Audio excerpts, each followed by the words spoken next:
Réveille-toi, Amy. Amy! Allez, réveille-toi vite.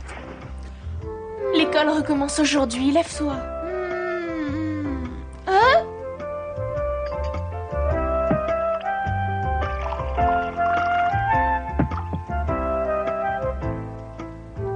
Tu vas chez les voisins aujourd'hui encore? Oui, bien sûr. Ça fait une semaine que tu vas tous les jours. Oui, c'est vrai. Tu sais à quel point j'aime jouer. Oui, en plus, je trouve que le piano des Laurence a un son superbe. Ah oui, et en plus, il y a plein de partitions. Oui, Il vaudrait mieux que tu te dépêches, Amy, sinon tu seras en retard à l'école. je sais. Et si je suis en retard, le maître me grondera.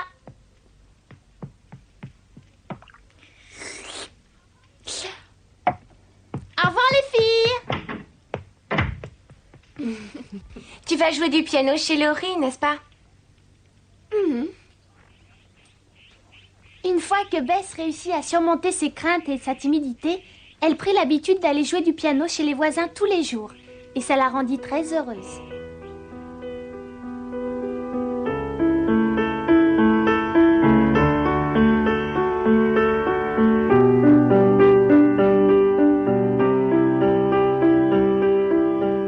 Et alors, qu'est-ce qu'il t'a dit? Que je lui plaisais beaucoup.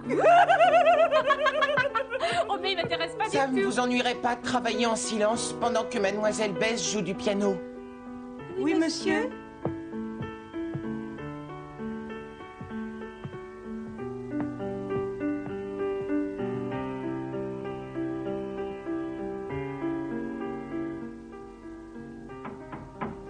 Entrez. Tu désires me parler? Oui, entrez, assieds-toi. Merci.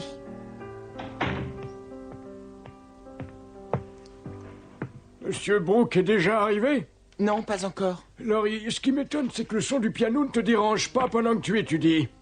Non, il ne me dérange pas. Bon. Effectivement, c'est très agréable. Pardon? Je veux dire d'entendre Bess jouer. C'est vrai. Elle aime vraiment la musique et elle est très sensible. C'est dommage qu'on ne l'ait pas invitée avant. Jette un coup d'œil là-dessus. Ce sont de nouvelles partitions, n'est-ce pas? Toutes celles qui appartenaient à Linda. Elle les connaît pratiquement par cœur. Donc j'ai pensé que ça lui ferait plaisir d'en avoir de nouvelles et je lui ai commandé celle-ci. Bess sera enchantée de cette attention. J'avais pensé les mettre sur le piano avant son arrivée, mais j'ai fait autre chose, j'ai oublié. Qu'est-ce que tu dirais d'aller les lui donner? Je ne vois pas pourquoi tu ne les lui donnes pas toi-même. Après tout, c'est toi qui as pensé à les lui acheter.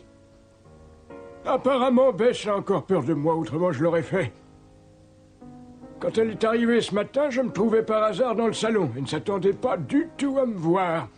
Tout d'abord, elle est restée paralysée par la peur, et ensuite elle a fait demi-tour. Elle était prête à s'enfuir.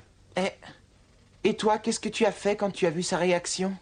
J'ai fait semblant de ne pas l'avoir vue et je me suis précipité dans cette pièce. De toute évidence, tu dois avoir quelque chose de terrifiant pour une petite fille aussi timide et aussi sauvage que Bess. Eh oui, et malheureusement, je ne peux rien faire pour changer mon aspect. Maintenant que tu sais tout, ça ne t'ennuierait pas d'aller lui porter, s'il te plaît. J'y vais tout de suite. Et je lui dirai que mon grand-père est quelqu'un de gentil et généreux sous ses abords difficiles. Je crois qu'il vaut mieux que tu ne dises rien. Très bien. Je sors faire quelques pas.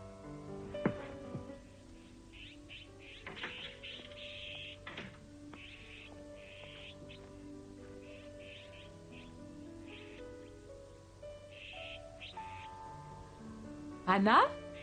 Anna? Vous avez oublié quelque chose, madame? Oui, ça concerne Bess. La petite est vraiment douée. J'aime beaucoup sa façon de jouer. Moi, je t'avoue que je suis un peu préoccupée. En ce moment, elle passe tous les jours des heures entières chez nos voisins. C'est vrai? Non, ça dure depuis trop longtemps. Peut-être, oui. Je sais que Bess n'est pas une enfant envahissante et désagréable, mais je me demande si sa présence ne dérange pas les Laurence. Anna, j'aimerais que tu ailles la chercher dans 1 heure exactement. C'est compris? Oui, madame, c'est compris.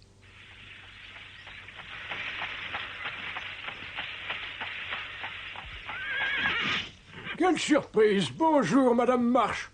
Oh. Bonjour, Monsieur Laurence. Comment vous portez-vous? Bien, merci, je suis ravi de vous revoir. Permettez-moi de vous accompagner, je vous en prie. Je ne veux pas vous déranger.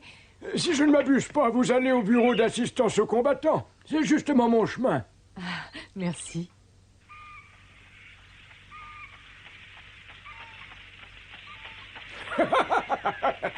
Oh, vous ne devez pas vous faire autant de soucis pour ça, je vous assure. Vous devez savoir que d'ordinaire, je suis absent de la maison toute la journée. Et même quand j'y suis, ça ne me déplaît pas du tout d'entendre votre fille jouer du piano, bien au contraire.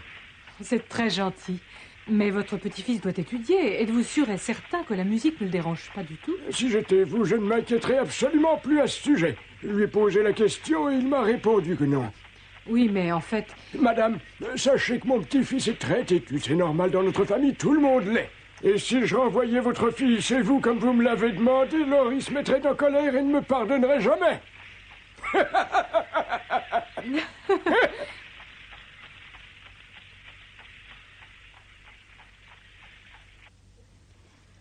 Alors...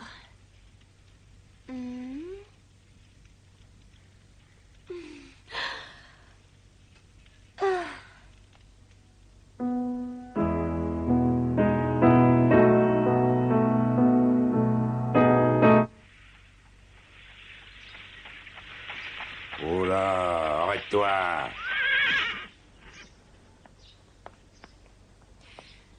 Je vous remercie de m'avoir déposé devant la porte. Tout le plaisir était pour moi. Surtout, ne vous faites plus aucun souci. Entendu. Et encore une fois, merci pour tout. En avant.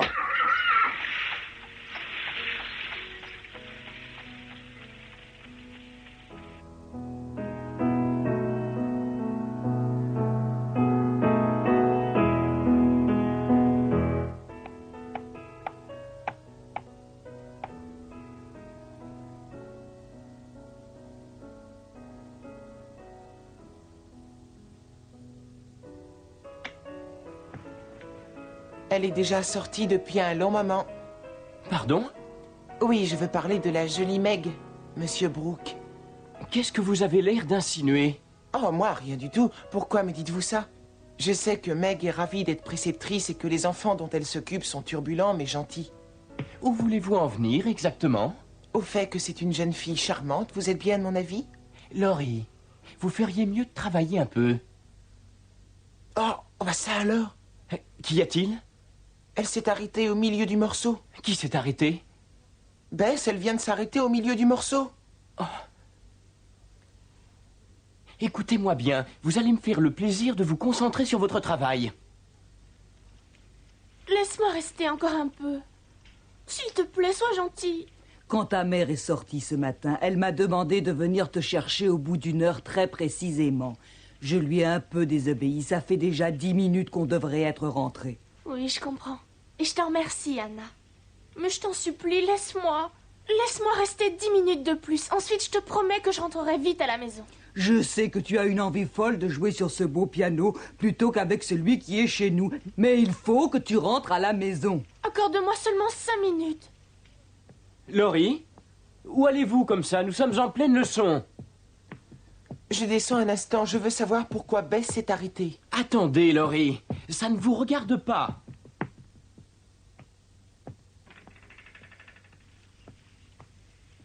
Oh.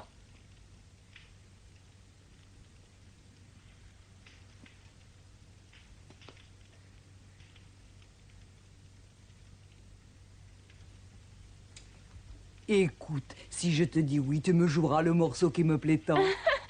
Ça me ferait tellement plaisir de l'entendre jouer sur ce beau piano. Et de quel morceau parles-tu? Tu en aimes tellement. De celui qui est si joli. Attends que je me souvienne. Oh... Ah, la valse de Chopin? C'est ça, oui. Oh. Vous voyez bien, il ne lui est rien arrivé de grave. S'il vous plaît, asseyons-nous un peu pour l'écouter. Voilà, asseyez-vous. Vas-y, Bess, joue, on t'écoute.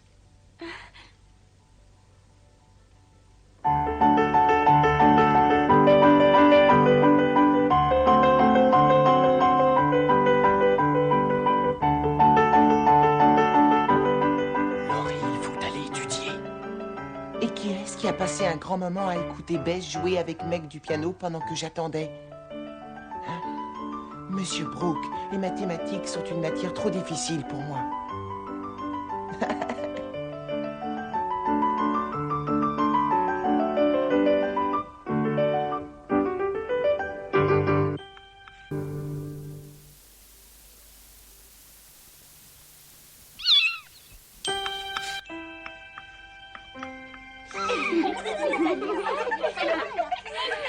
Voyons, qui vient au tableau aujourd'hui?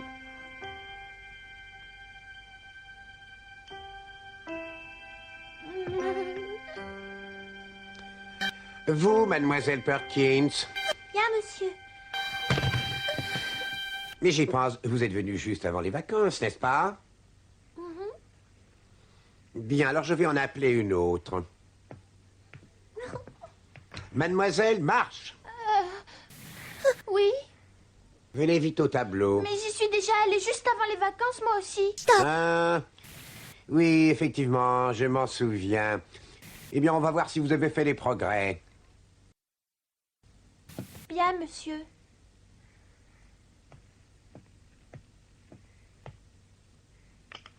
Euh... 27...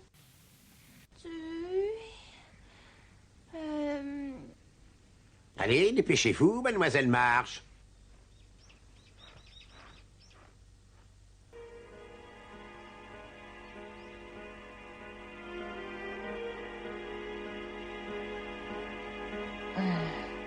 D'après moi, vous ne devriez pas avoir autant de difficultés pour résoudre ce problème. Alors, pourquoi avez-vous mis un 8 ici? 7 fois 8 font 56, et non 58, est-ce que c'est clair? Vous devriez savoir les tables de multiplication par cœur depuis le temps qu'on les étudie.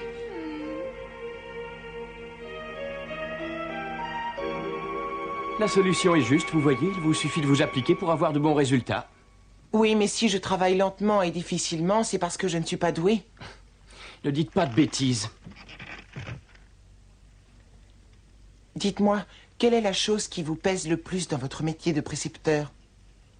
Sans hésitation, c'est que l'élève ne fasse pas ce que je lui demande, voilà. Attrape-moi!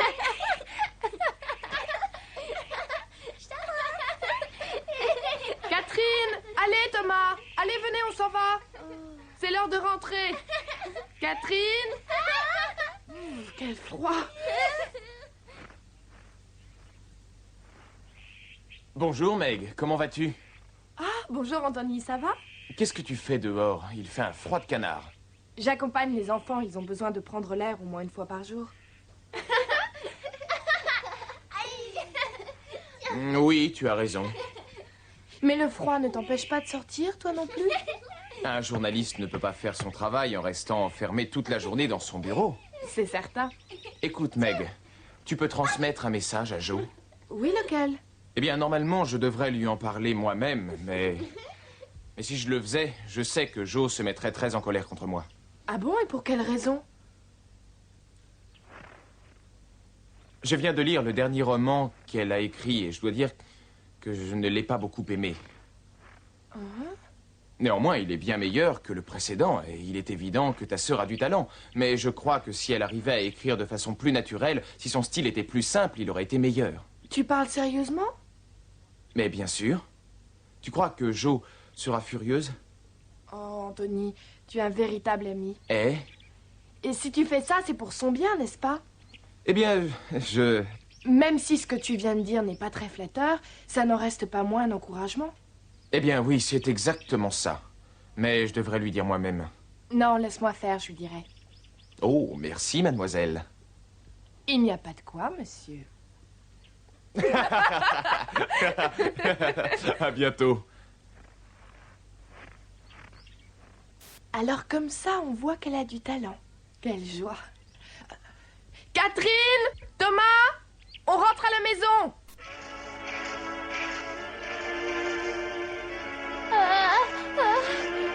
Tu vois, c'est pas si difficile que ça. Maintenant, on va te laisser continuer toute seule. Non, je veux pas, me lâchez pas.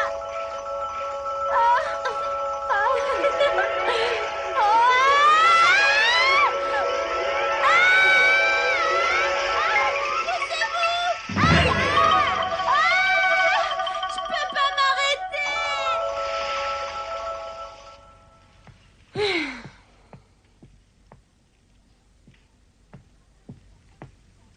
Anthony, t'as vraiment dit ça, tu ne me caches rien. Je ne vois pas pourquoi je ne te dirais pas la vérité. Il a dit que tu avais du talent et qu'il est persuadé que tu peux écrire de très bonnes choses. C'est bien ce que je pensais, le pauvre. Il comprend rien à la littérature. Pourtant, il a su reconnaître que tu avais du talent. Trop aimable. S'il en est ainsi, pourquoi n'a-t-il pas pris la peine de me le dire personnellement? Je suppose qu'il ne voulait pas te le dire parce qu'il avait peur de te décevoir. Oui, je comprends. C'est tout naturel. Entrez.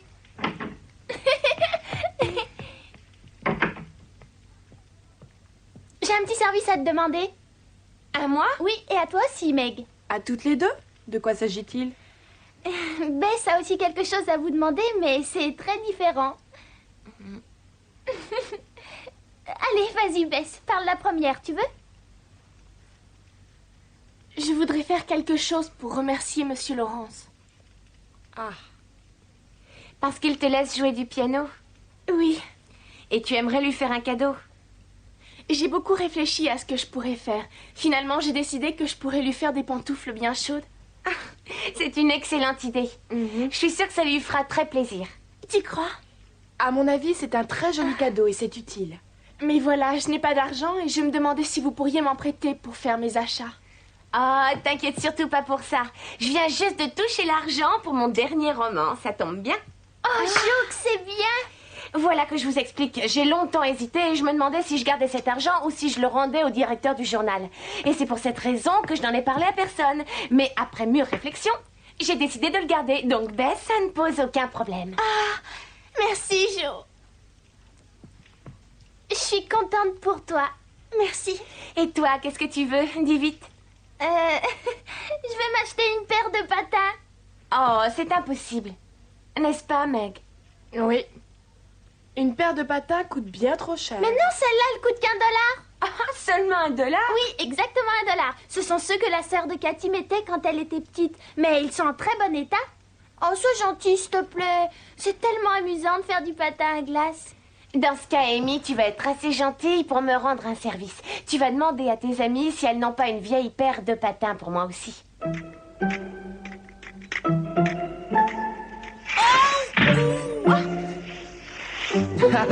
Ne t'inquiète pas, tomber, c'est le lot de tous les débutants. Ça t'amuse?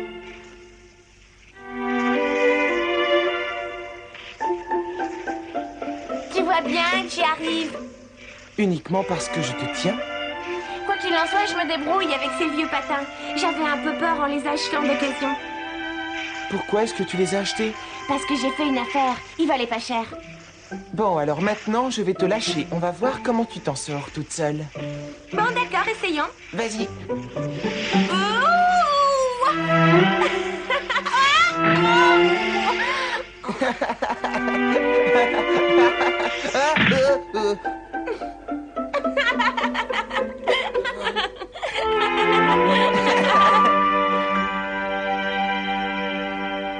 Ben, c'est en train de faire des pantoufles pour ton grand-père. C'est une attention très délicate qu'il touchera beaucoup. Ah oui, tu crois? Ça fait très longtemps qu'il n'a pas reçu de cadeau, en particulier d'une petite fille comme Bess. Ça lui ira droit au cœur.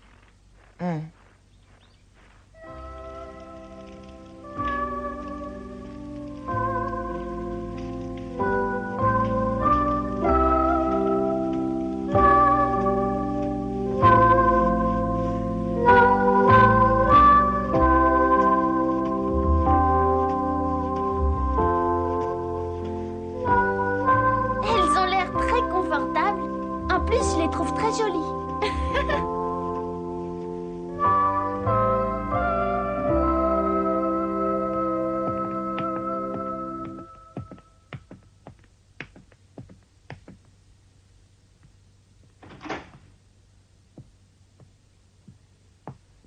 Tu n'as qu'à poser ton paquet sur cette table basse. D'habitude, quand mon grand-père rentre à la maison, il vient directement dans cette pièce. Je crois que c'est l'endroit qu'il préfère.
Monsieur Laurence a dû être enchanté des pantoufles de Bess.